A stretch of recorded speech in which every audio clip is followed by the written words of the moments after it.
midpoint between the winter solstice and the spring equinox, and witches of old would use this time as a period when they would do sympathetic magic in order to encourage back the sun and the longer days.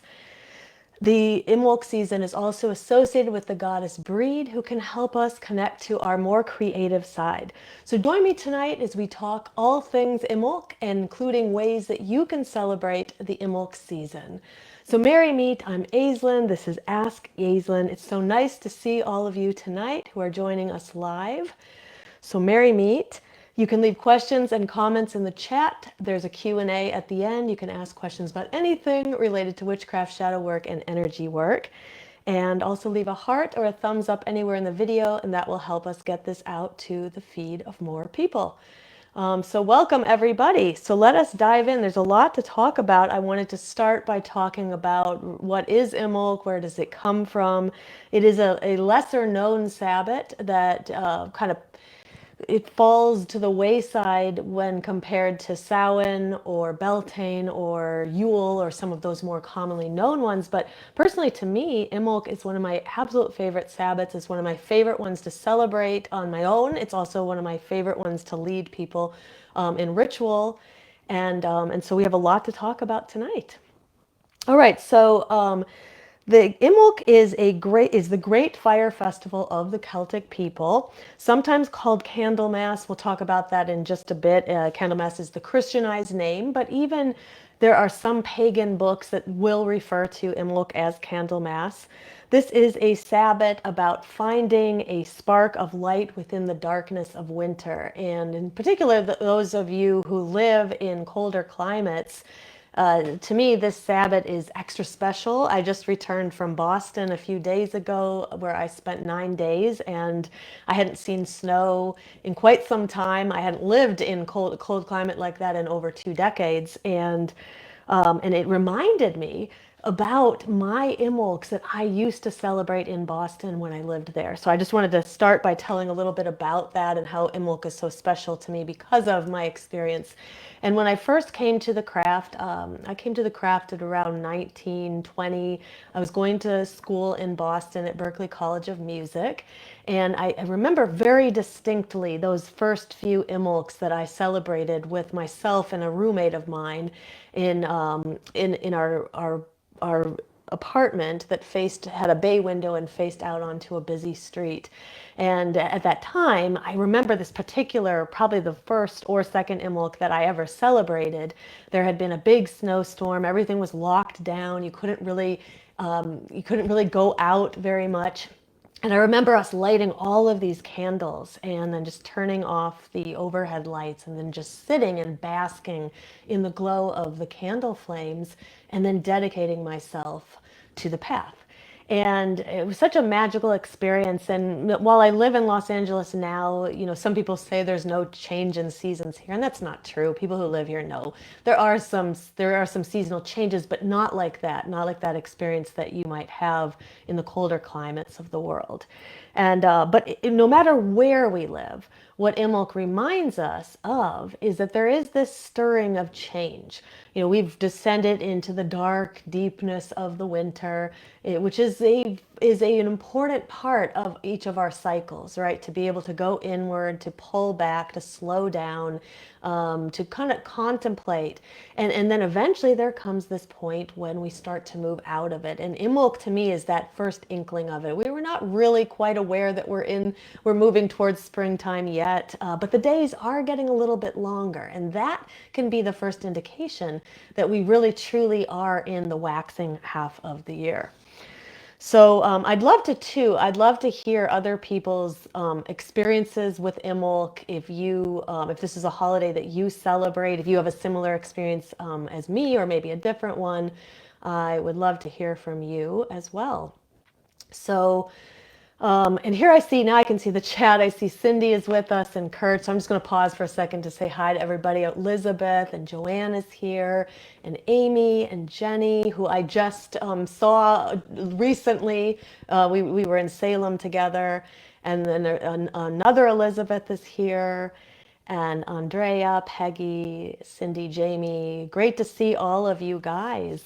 And Peggy was saying this is her first time at celebrating Imbolc, and so she's excited to learn. Yeah, it's like I said, one of my favorite holidays. And by the time this episode is over, you're going to have a lot of ideas on what you can do to celebrate not just the day of Imbolc, but also this entire season. And we'll talk more about that as we go on.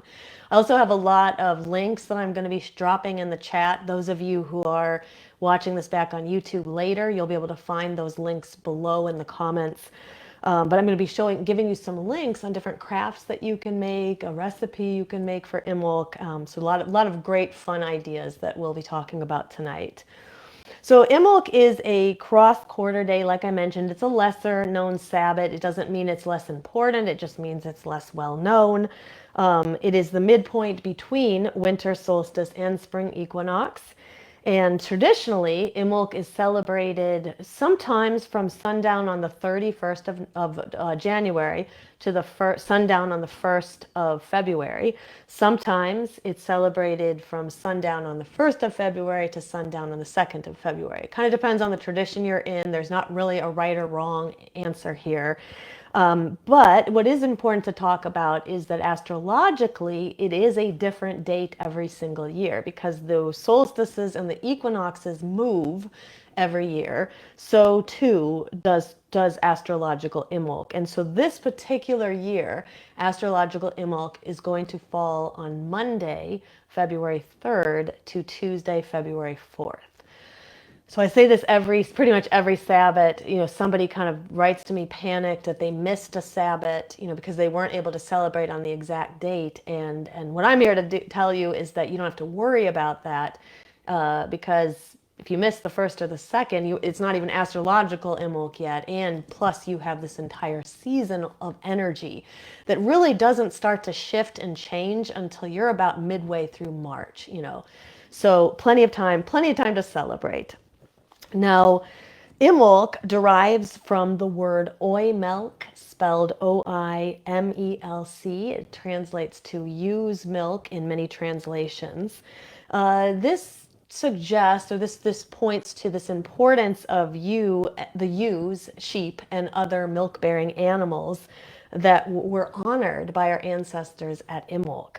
They provided sustenance during the winter that might not already be provided, and they could help get people through a very tough winter at times during those long, hard, and dark winters. And we'll be talking about a little bit later is that one of the activities that sometimes people will do on Imbolc is purification practices, including fasting.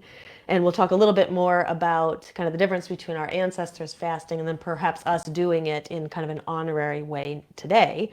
But our ancestors who celebrated Imbolc, most of them, in fact, all of them would have come from colder climates if they were celebrating Imbolc itself. Now, about that time of year, that's about when the pantries are starting to run kind of low, and there was always this question of how do we know if we're going to have enough? And so that fear would often be running through the minds of people, and that is where the sympathetic magic of Imbolc comes in. This also helps us to explain many of the various weather divinations that are traditionally performed at this time, including the groundhog, but the groundhog isn't the only one. And these were ways that people would use to try to figure out how much longer is there going to be before things are warm again, before the ground is thawed again, before we can begin planting again. So you could see that there are many, many layers of why we celebrate Imbolc. Now there is a second translation of Imbolc that I particularly like as well. And this is why it's such, I love this Sabbath so much, because there is so much significance and deep meaning to it. So Imbolc can also be translated to mean in the belly.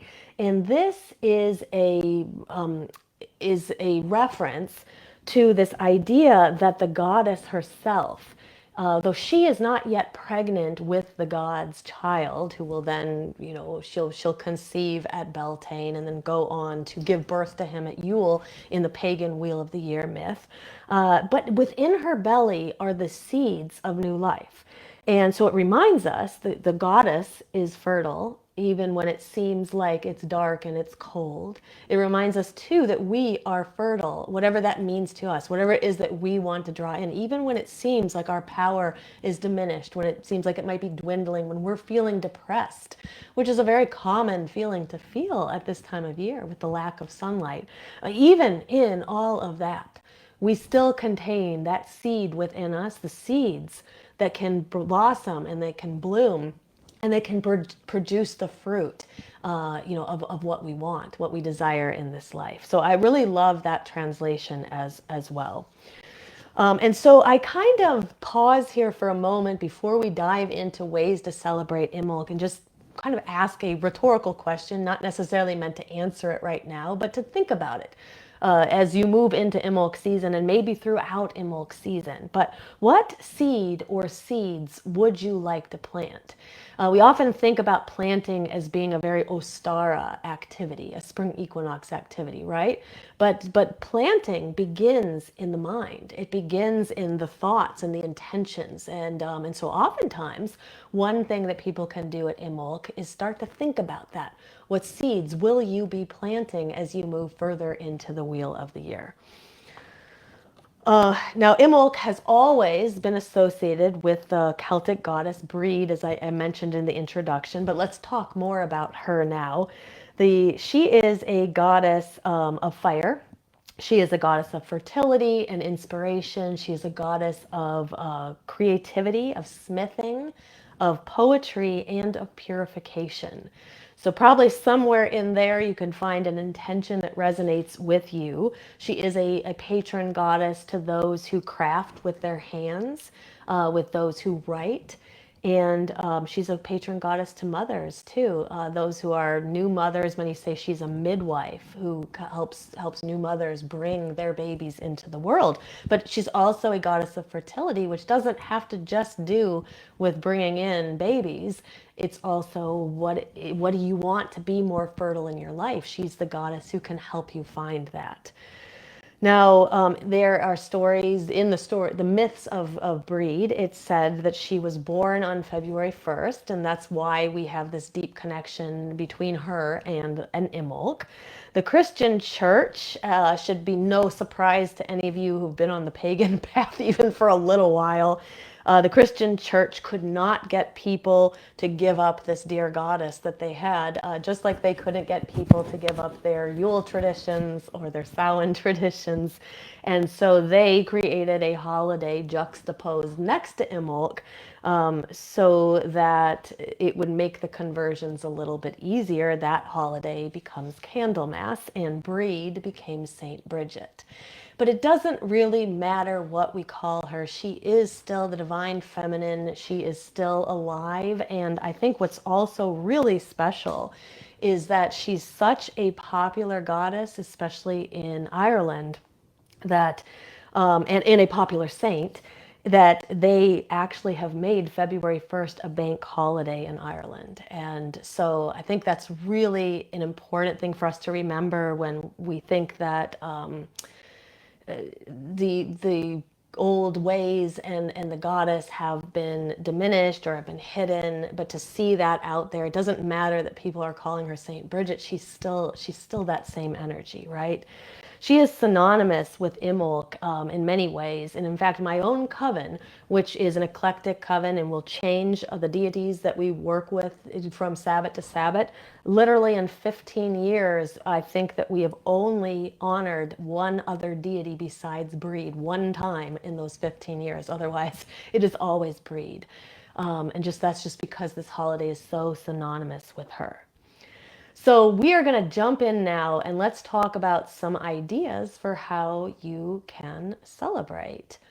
All right. I see that Elizabeth is saying she usually makes her first flower crown of the year at this time. And that is I think that is such a great activity too. Anything that we can do to kind of bring in life and bring in light and just act as a reminder that the days of coldness and darkness are nearing an end, right, as we move into spring. Peggy said, what makes a divine feminine? She said, are there many? Are they all goddesses? So the divine feminine is just an expression of divine feminine energy. So every single one of us, regardless of the gender that we identify with, has within us the spark of the divine feminine. We also have the spark of the divine masculine, and that divinity then it manifests out in the world as the various different goddesses, and I would say female saints as well would be Mother Mary for those who are Christian. These would all be manifestations of the divine feminine. And so oftentimes what we notice is, especially in the way that the world has moved in this past 1,000 or so years, probably more than 1,000 years, it has been a kind of putting the divine masculine on a pedestal. And in fact, many religions don't even have a divine feminine. But as we bring back as we start to bring back the religions and the ways of the old and our ancestors, we start to bring back the divine feminine as well. Elizabeth said, "What other deity did you celebrate?" And I don't know. You know what? I'm gonna have to look it up. It was a ritual where another coven member kind of they led that particular ritual, and I can't remember, but I think if I'm remembering correctly, I think it might have been Pele, the Hawaiian goddess, because to us, and to many people, Imbolc is a fire holiday, so it would be very fitting to be working with fire deities, and I'm pretty sure it was Pele that particular year. And there was nothing wrong with that ritual. It was just it's always been Brigid. So we immediately went back to working with Brigid after that. But any god or goddess that is associated with the energy of fire could be a good deity to work with at Imbolc. Also deities that are like smith workers, creative deities, things like that.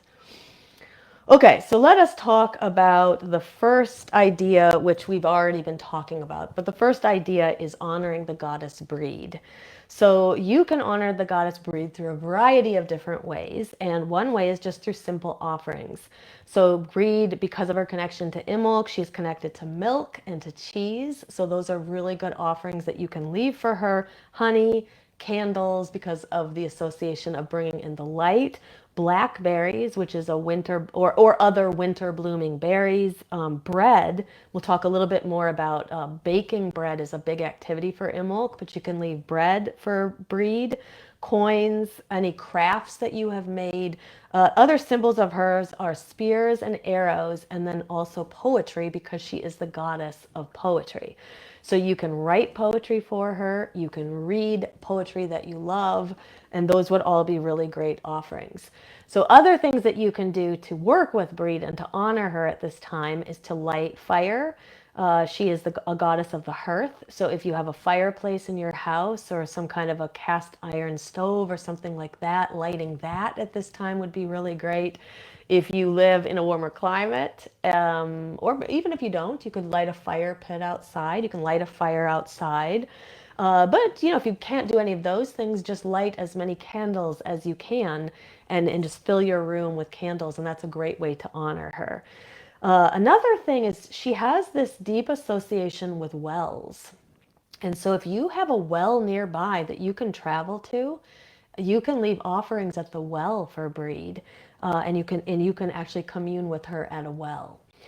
Other things that you can do is to bake bread. So bread is associated very much with Brigid, and we in our own coven, I am not the baker in our coven, but our maiden Beth is, and she is always baking things. And I remember this one particular Imbolc. I'm pretty sure she's done it on more than one Imbolc, but I loved this idea, and she baked bread.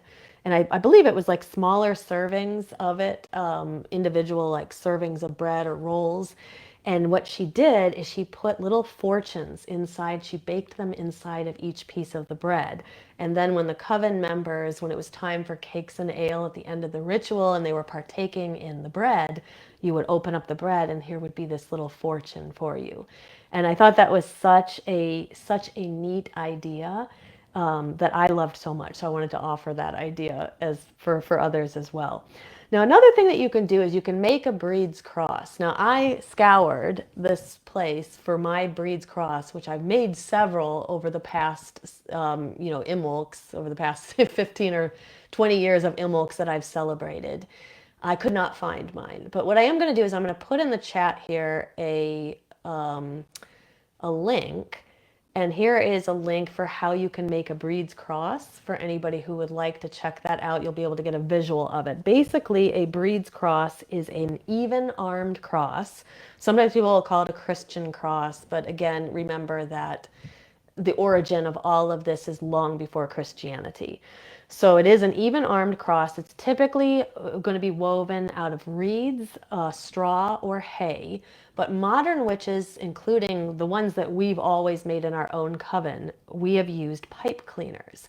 So this little tutorial that I just posted in the chat, and of course anybody who's on YouTube, just go look for it in the comments. It will show you how to make it out of, I believe, out of reeds.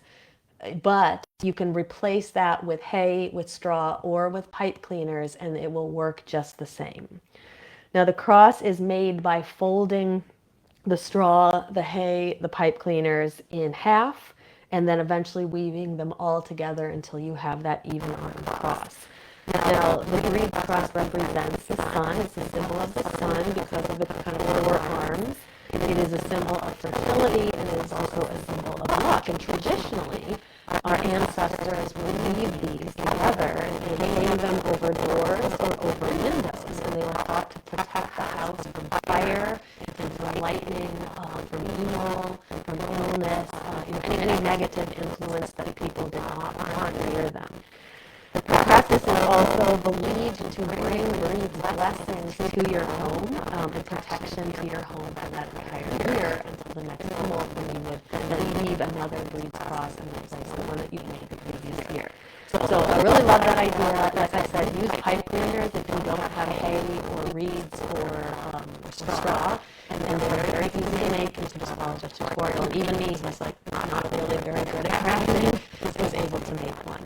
Now, another thing that you can do to honor breed is to make the breed dolly. So I'm going to put another link in the chat here, and this is how to make a breed's doll. Okay.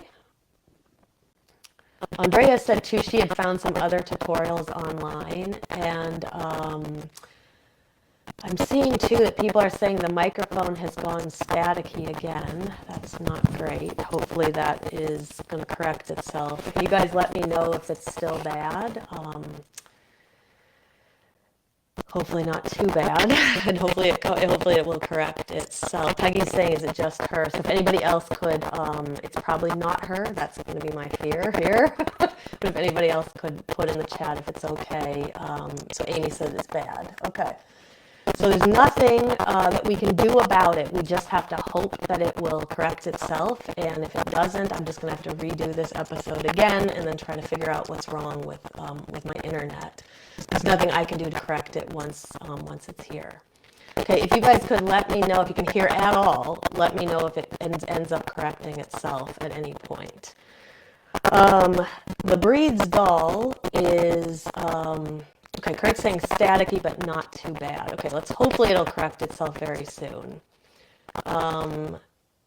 What's weird is that I can see that, yeah, I've got, everything's all hooked up right. It's showing that it's all okay. So we'll see. But okay, so the breed's doll, I just put that into the chat as well. The breed's doll is made out of corn husks. And traditionally, it would be the corn husks that were left over at the Naza, which is the opposite side of the wheel of the year. This represents the fertility of the land, and sometimes the breed's doll will also be dressed up in like clothing, and then would be placed in a cradle by the hearth. And it was basically sometimes called a bridey doll. Is she was the bride who was awaiting the god who would come and fertilize her seeds in the spring. And so this is a great example of sympathetic magic that we can use. So check out that check out that tutorial that I put there. And also, there are many online. So if the one that I posted doesn't make sense, Google how to make a Breed's doll and you'll find other tutorials that might be easier. And there are different versions of it as well. Okay, so everybody says they can still understand. I'm hoping it'll correct itself. This is pretty annoying, though, that it keeps doing this, and we don't actually have any idea why it's doing it other than we think maybe the internet is slowing down. Okay, so let's go on to the next idea, which is candle magic.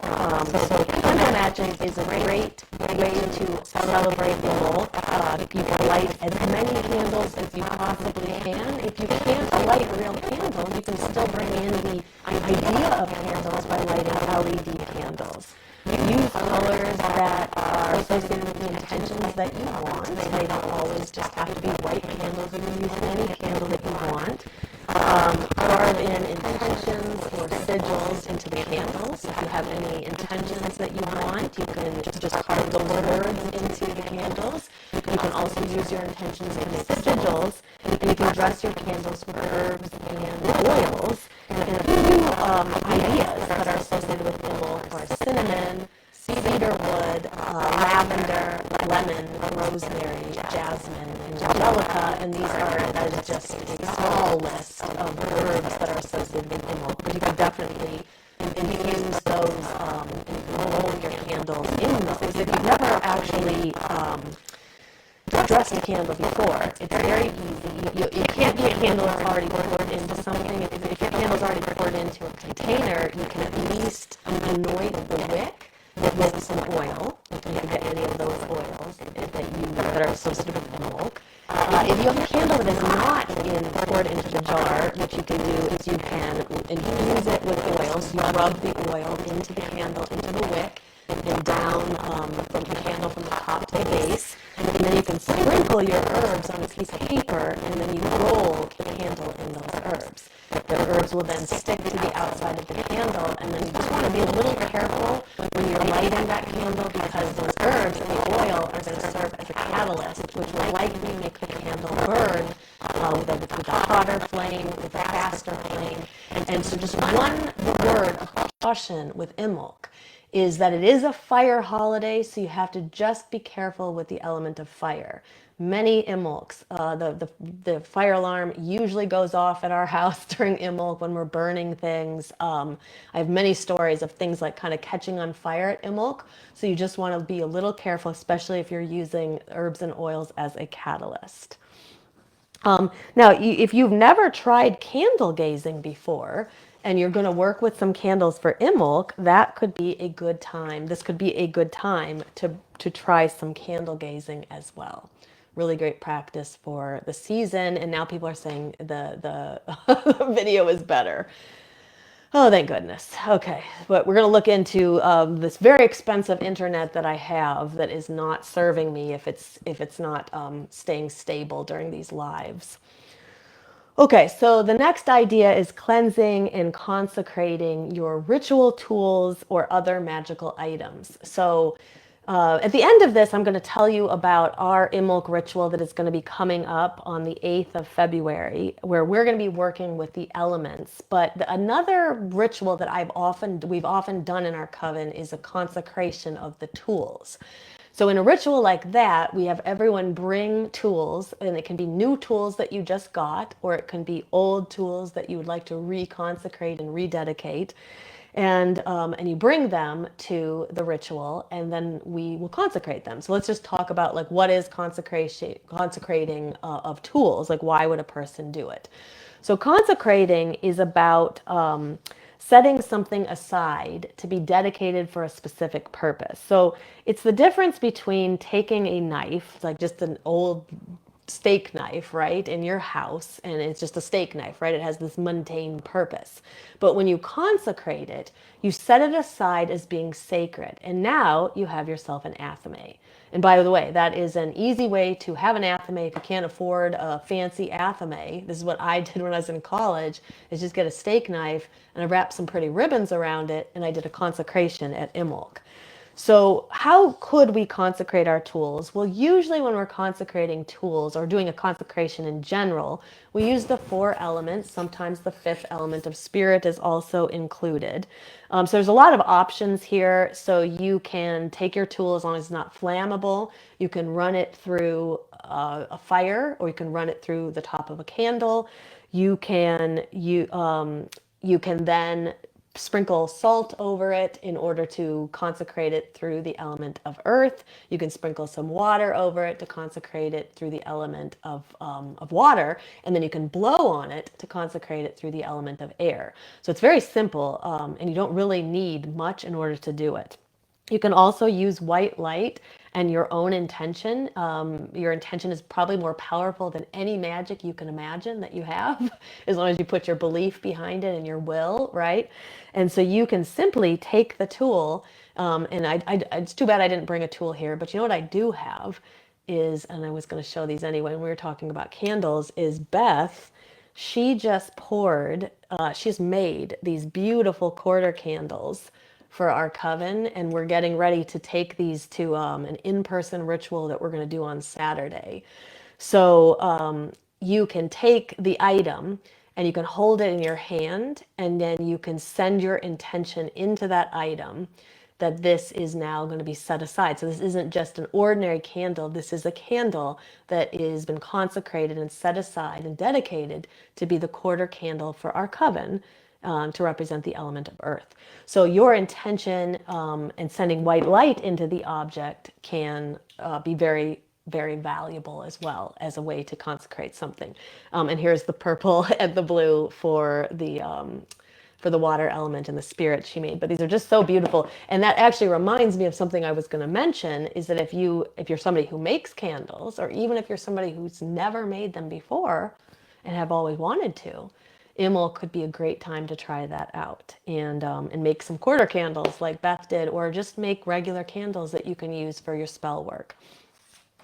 Other ways that you can cleanse and consecrate, you can bury something in the earth, and that can be very cleansing. You can run it through running water, just even you're in your sink, but if you can take it to a spring or the ocean or somewhere where the water will run over it. There are just many, many different ways that you can consecrate something, and at the very end of all of it is consecrating your tools is a way to set them aside for the spiritual and magical use.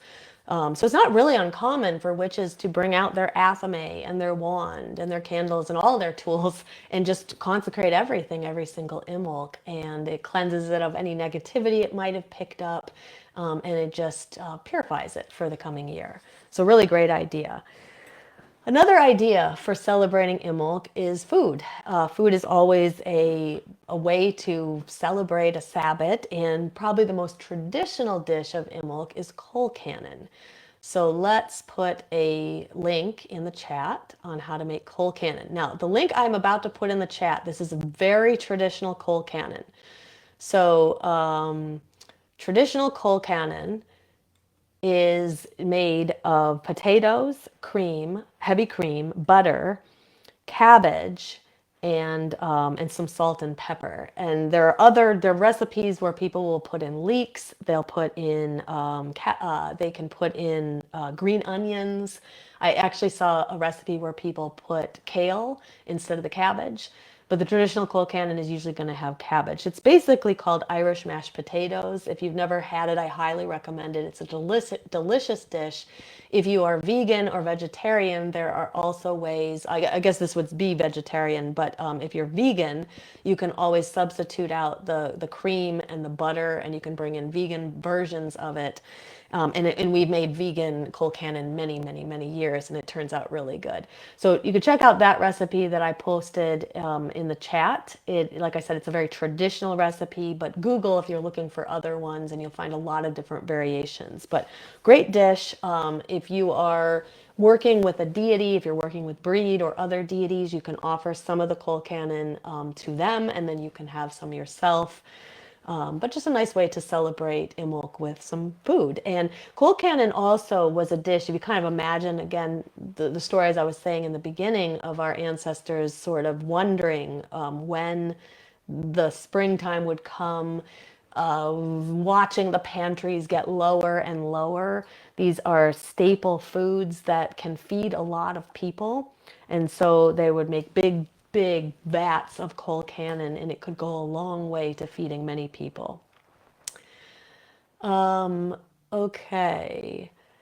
Kurt said, did you ever use spirit flame using a flammable liquid? We've done that a couple of times. That can be a fun activity too, because it's very dramatic too, with when the flames are different colors or bigger or bolder, right?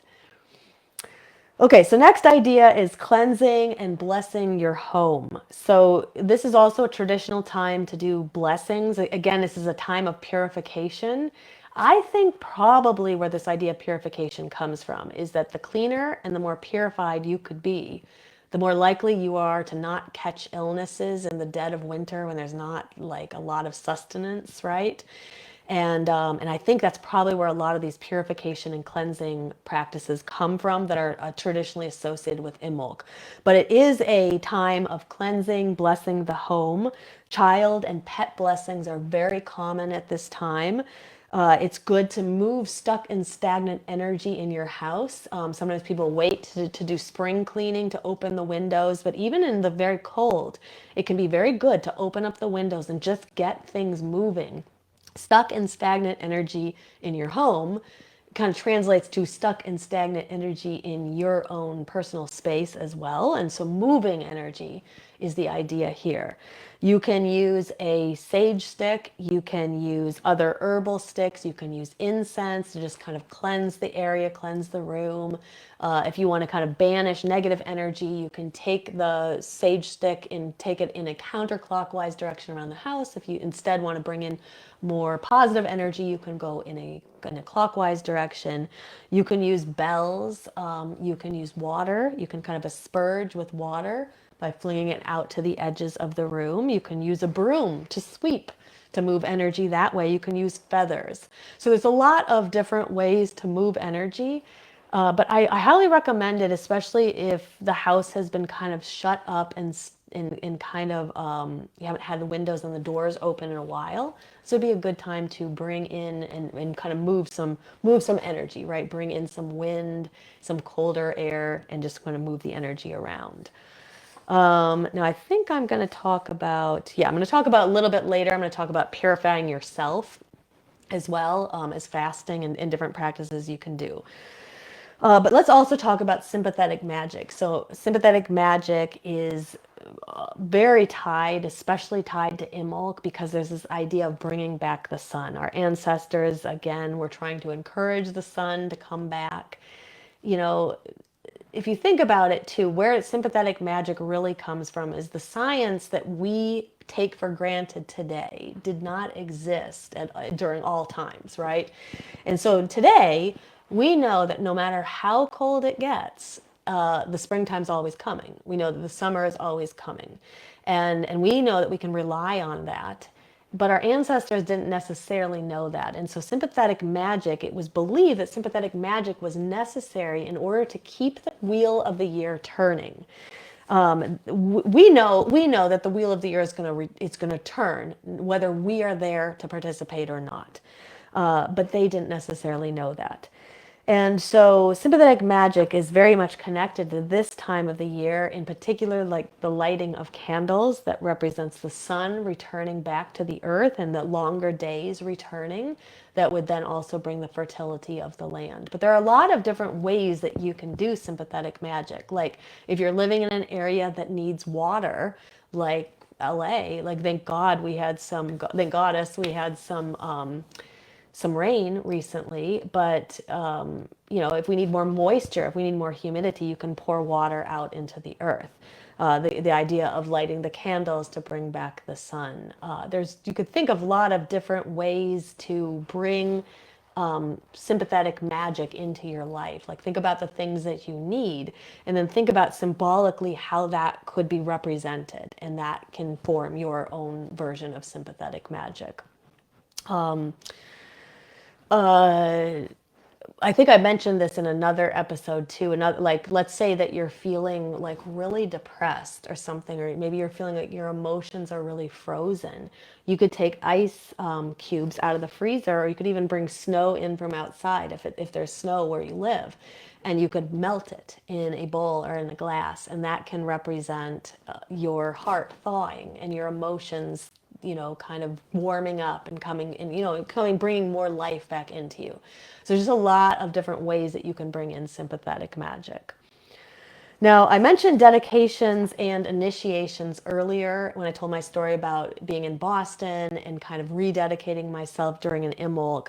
This is a great time to turn inward. It's a good time to reflect on, what you want in your path, to dedicate yourself to a particular deity. Maybe you've been kind of toying with the idea of working with a deity, but you haven't really started yet. So this could be a really good time, because Imbolc is a time of dedications and initiations and rededications. Perhaps you've already been working with a deity. Perhaps you've already been on the path for a while, but maybe you've been feeling like your magic is a little flat and lackluster. And this could be a time to rededicate yourself to the path, to re-energize yourself, and kind of give you that spark of Imbolc.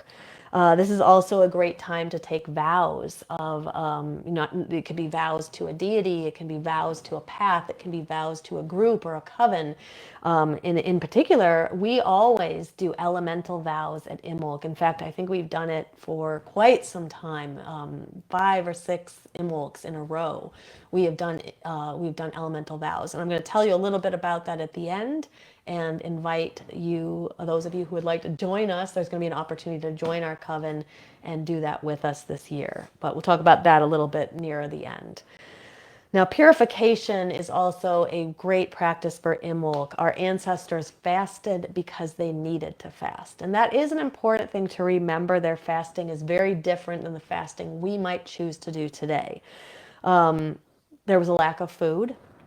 The pantries might have been getting low, and the food can only go so far. So this is the time of year when our ancestors would be really trying to stretch the limits of their food, which is what colcannon is all about. Put in a pot kind of the staples, the things that we have that have lived through the winter, that have survived through the winter, and make a big pot of that. But sometimes it would be necessary to go without food, and so our ancestors would fast. Now we know that that is no longer necessary. Most of us don't have the fear of running out of food, but some still may choose to purify themselves in this way. So there are a lot of ways that you can purify yourself. You could do a fast if you want. This is a good time to do one. I would just be cautious if you're somebody with kind of disordered eating. Just be careful about like why you're doing the fast. Make sure you're really clear on your intentions, and you've done your shadow work around it, and you kind of know like why you're doing it. There are other ways that you can purify yourself though, outside of fasting. You can do purifying breath work. Breath of fire is a great one. Panting breath is a great one. Panting breath is so easy. You just literally open your mouth and you pant like a dog, and you're going to have this little pumping action in your belly. Such a purifying breath that it just be like probably one of the most purifying breaths that you can try. You can find mantras that can be very purifying. You can also take a purifying bath or a purifying shower, or any other purifying practices that you typically use in other times of the year. Now is a good time to use them, since Imbolc is so tied to purification. Now, another thing you can do is do something creative. Let me just pause for a second. I'm going to look, trying to pay attention to the chat as we go. Elizabeth asked what Greek or Norse goddesses are comparative to Brigid. Oh, as far as like a fire goddess. Well, Hestia is a very good goddess because she's the goddess of the hearth, and she's the goddess of flames. So she would be a good one to bring in. She's a Greek goddess. As far as a Norse goddess, I know that many people work with Freya at this time as well, so that could be a good one. Or Frigga. That would be another good option for this time of year. Kurt said, good thing the earth has regular cycles. He said, I wouldn't want to live in Westeros with the long seasons. Yeah, exactly. The people in Westeros, They really would need Imbolc, right, to try to welcome back the sun. Elizabeth said this is a good time to concentrate on her diet, and Peggy said ditto. And I think that yeah, I think that using this time to purify yourself, and if that means working on weight loss goals or working on like health goals, this is a really good time for that. You know, what's going to happen is as we start to move into the spring, we in summer we get preoccupied with things, but during the winter we sometimes have a little bit more time to concentrate on our health. And so I think that health goals like weight loss or you know, balancing our diet is a great intention to have for Imbolc. Very nice. Okay, so a couple other ideas here is do something creative. So Brigid is a goddess of creativity. The season itself is tied to the element of fire, which is a creative element. You can work with your solar plexus. That can help boost your creativity. Try something new. If there's something you've never done before, maybe a craft, try to make the Brigid's cross or the Brigid's dolly, or even if you're not somebody who's really good at crafts, try it. But if there's a craft that you've been wanting to do, now is a great time to do it.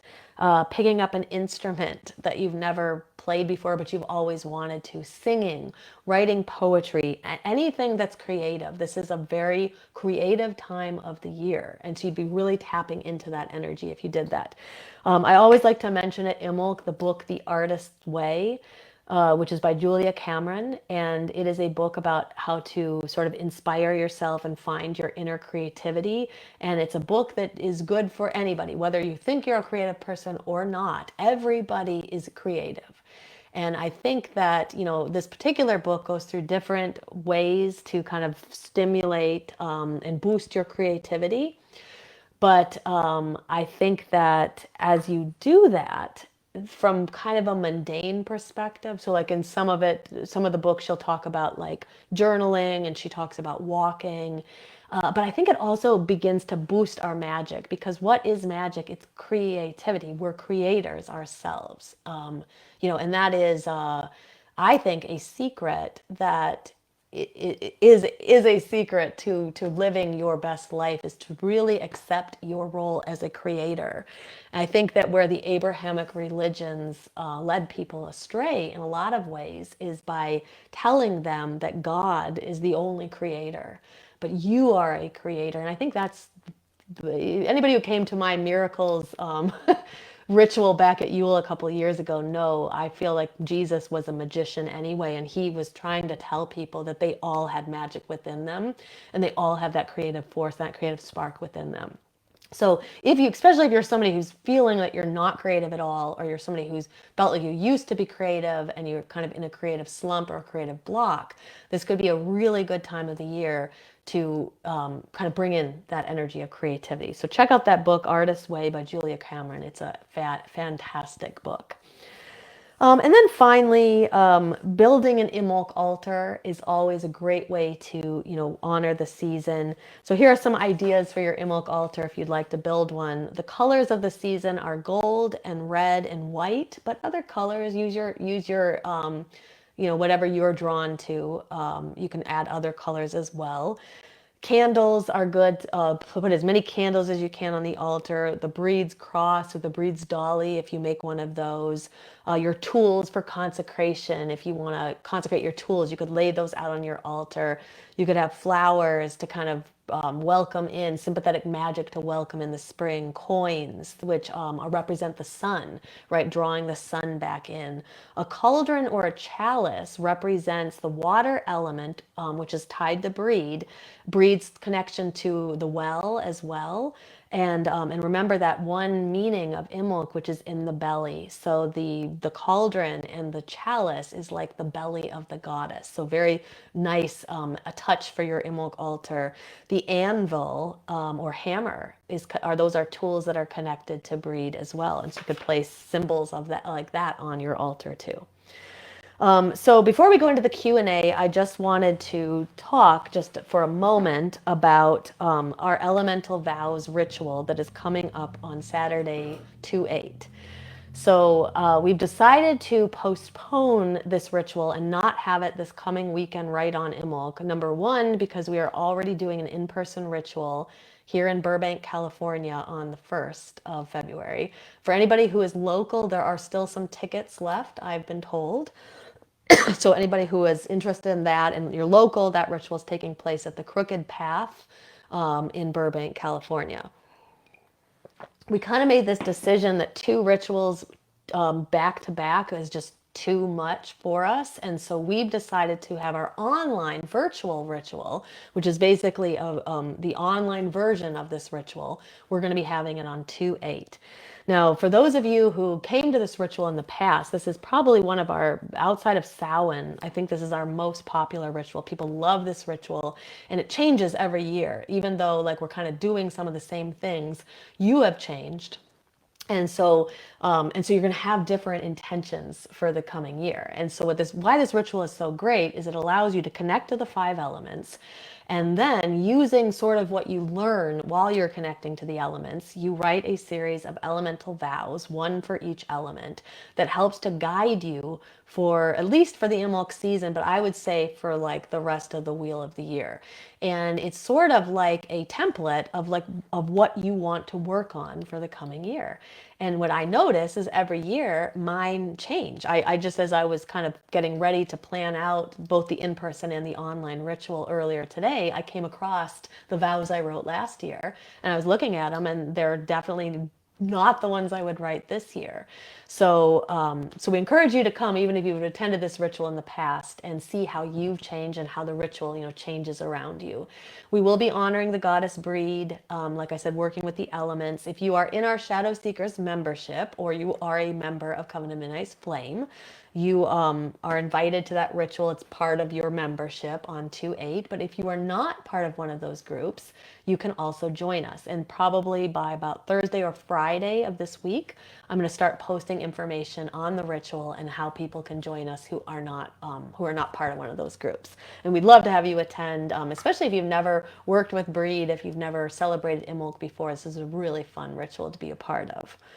Okay, so I'm going to open it up for the Q&A next. So if you are with us here live, you can put your questions and comments in the chat. I have a couple of great questions that were left for me earlier. I'm going to do those right now. And then anybody feel free to put your questions in the chat. And if you are watching back in replay, you can also leave questions. I go back later and I answer everybody's questions as well. Okay, so this first question is from Julia, and she said, what is the best way to find out if someone has put a bad spell on someone close to you?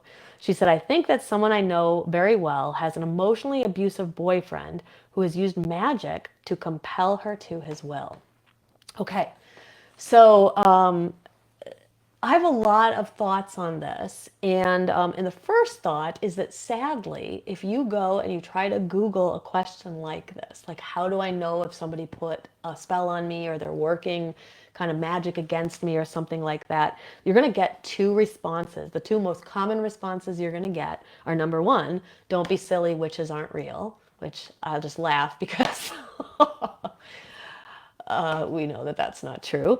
And number 2, the person will say, oh, yes, and here, pay me $500 and I can fix it for you. And sadly, that's sort of like the 2 main things that you will see. But obviously, there's more to this answer than either one of those answers, which are both quite bad, right?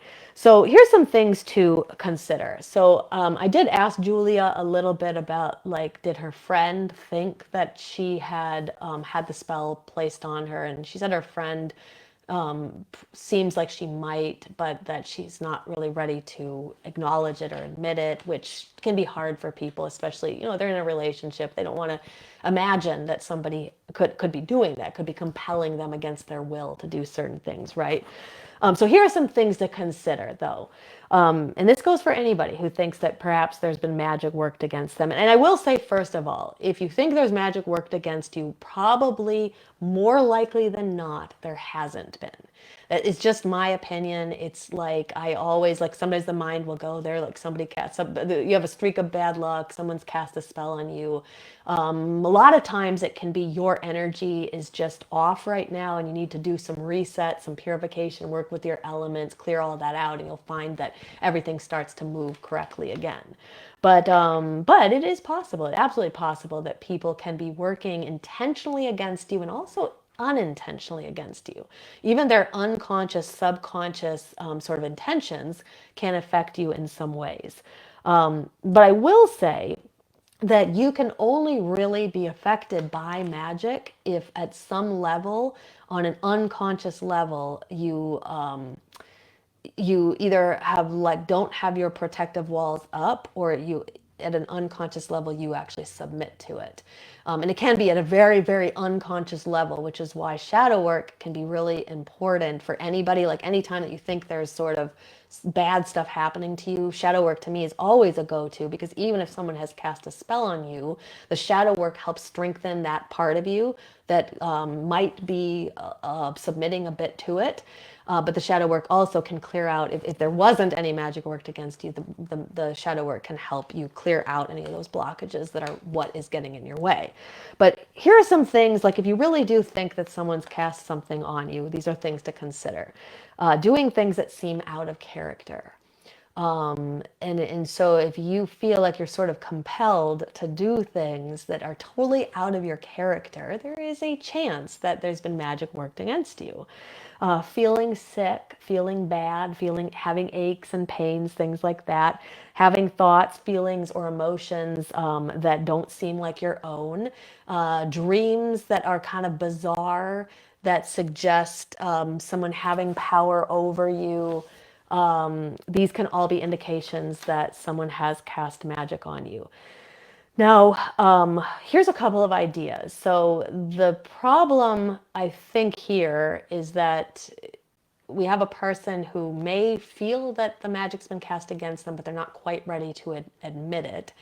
And so there's a couple of different pathways that you can take if this is the case. If you have a friend like this that is happening to your friend, but obviously if it's you, you can just take action right now. If it's your friend, a couple of different pathways. One is to sort of educate your friend about it, talk to them about it, see what they're really feeling. You can also take it upon yourself to try to do a spell reversal. The person who placed the spell on her did it against her will. So you doing the spell reversal is helping to reverse the situation. I see no problem with that. Reversal candles can be very effective. I have a hunch. I've had a hunch in the past that people who, having a lot of people kind of in my group follow us, occasionally we have to not allow people in our group for one reason or another. We've had to take people out of our groups for one reason or another. And these are people who practice magic. So sometimes I do worry that people are going to direct their rage kind of back on me. And so I frequently use reversal candles. Even if I'm not certain that something has happened, I'll just light a reversal candle. They burn really fast if somebody's done something, and they usually burn pretty slow if they haven't. And so that is one way that you can know if somebody's, it could be too that somebody's unconsciously sending you energy, and in the reversal candle will work for that as well. So I would recommend finding a reversal candle and just do it anyway. And you'll kind of know if it burns really fast. You'll kind of know that something has been done against her. The other thing is maybe have her carry tourmaline and obsidian. That could help to kind of deflect off negativity. And there is this lemon spell that I will never in a million years be able to find where I read about it. It was in a group. I was in a really large group on Facebook, and the moderators were talking about something similar, like I was saying, about kind of feeling that somebody had done magic against them because they had to kick somebody out of their group or something, and they had done this spell where they took lemons. And they felt that because the lemons rotted like really fast when they kind of put these lemons out somewhere in their room, and the lemons rotted really fast, they felt that that was an indication that black magic had been done against them. And the idea here is that lemons don't actually rot all that fast. So I don't know. I couldn't find where that spell came from, so you can't quote me on it. But a possibility that you could try and just see if you can. You could see if you Google and find that spell, or just try it anyway and see what happens. If the lemon rots really fast, it's basically an indication that perhaps somebody has some negative thoughts towards you. But that would be my 2 cents on that question. But definitely a tough one because, you know, especially your friend sort of feeling like she thinks something happened, but she isn't quite ready to admit it yet. But try the reversal candle. That would be my best advice. Now, Angela has a question. She said, do you know of any way besides DNA tests to find out who your ancestors are, spell or meditation? So, of course, you can go to do your DNA tests. But if you don't want to do that, there actually are quite a few ways that you can try to connect with ancestors. The first thing I would do is set up an ancestor altar or a shrine and just continue to leave them offerings. Even if you don't know what they want, leave flowers, leave coins, leave water, leave wine, leave food, leave offerings there. It starts to open up the doorway, kind of the same way we would if we're trying to connect to a deity. It opens up the doorway. It says, look, I'm trying to connect right now. Now, there is a book by Raven Grimassi. I have not read it, but he's such a great author. I would vouch for anything he wrote. He does have a book called Communing with the Ancestors. So that could be a book that would open up some ideas for you. There's another book by Christopher Penczak called The Mighty Dead. I think you would really like that book a lot because it talks about the different types of ancestors. Sometimes we think our ancestors are only blood, and we'll sometimes lament. I know I certainly have, like, all my ancestors are Christians going back all these years. Surely I don't have, I wish I had witch ancestors like everybody else, you know. But that book talks about the different types of ancestors. There's ancestors that lived on your land that are your ancestors. They're called the ancestors of bone. And there are ancestors who, just simply by being a witch, you're connected to other witches of the past. Those are your ancestors too. Or there are ancestors who are you might be connected to because of interests that you have. Like if you work as a nurse, you have ancestors of other nurses who've also done that same profession. So that book, Mighty Dead by Christopher Penczak, goes through all the different ancestors and different ways that you can connect. And I think you'd really like that one a lot. But here's just a small practice I'd suggest trying is spend 5 minutes, every day, most days a week. Just sit in kind of a light meditative state and just talk to your ancestors. And at first you may not hear anything back. Just tell them about your day. Tell them about your desire to connect. And but I think that eventually many people will find that somebody does answer eventually. And you really want to strongly work on your self-belief because you don't want to second guess what's coming through. And a lot of times we'll second guess, that's got to be me, I made that all up. And you got to really make a deal with yourself if you're going to try this, that you're just really going to be open and receptive to what's coming through. And you're going to take it at face value and you're not going to second guess it. And what you may find is that what comes through actually gets validated later by research that you do. But that would be my suggestion. Work with your solar plexus too. If you've got a lot of self-doubt, just continue to work with that and try this practice. Like I said, every day or most days a week, and just see how that shifts. And you might be surprised to find that people do begin to talk back and answer you. And hopefully you can find some ancestors that way. Okay, so I hope that helps. And I'm just going to go into the chat. I see Zabrina has also joined us. And Peggy had said, so is it pronounced breed? Yes, it's pronounced breed usually. Sometimes people pronounce it Brigid, or they call her Saint Bridget. But many people will pronounce it breed, like Breed. Yeah. Jenny said she has done the lemon spell. She said she thinks it's a southern folk magic spell. Yeah, that's where I kind of suspected it came from. And when you did it, did you do it to find out? Was it to to try to deflect negative energy. I'm curious about it and how it worked. Did it rot? Or I've never tried it before, but I was really interested when I heard that group, those group leaders talking about it. Andrea said you can also use onions instead of lemons. Okay, so people have heard of this. Good. Andrea said, do you have a place or somewhere where I can get some ideas how to write the elemental vows? Andrea, since you're in Shadow Seekers, we're going to do all of that on during the ritual. So no worries about that. We're going to teach everybody how to do that during the ritual.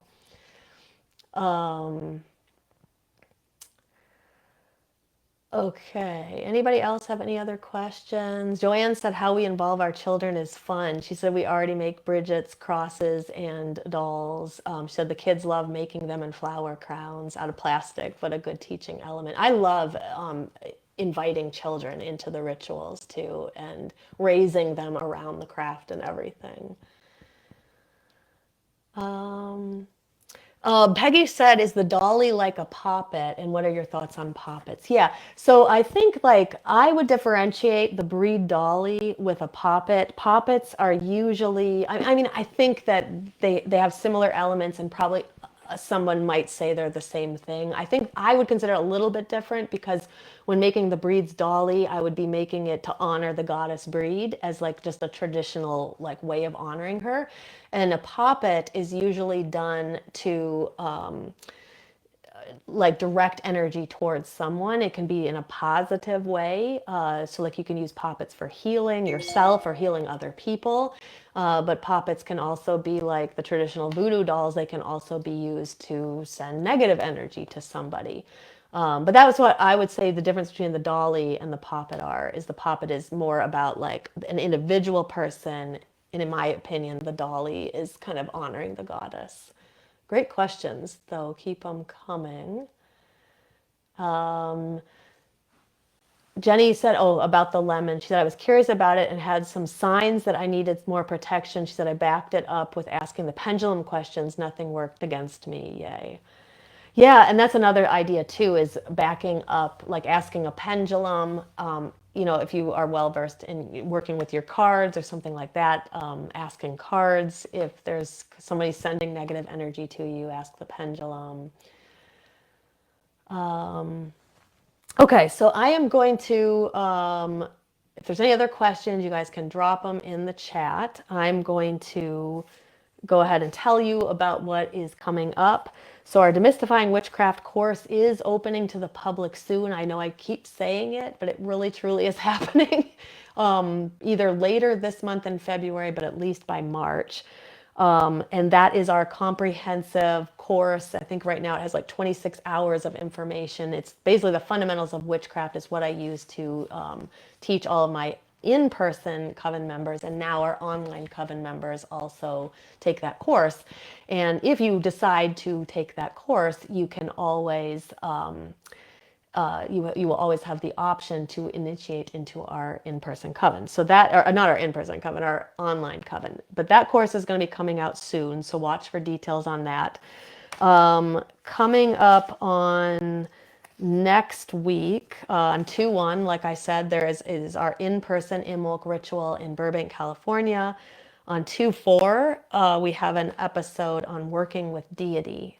So that is a popular episode. I want to remake that episode and improve it. And so that is what we're going to be talking about on 2/4.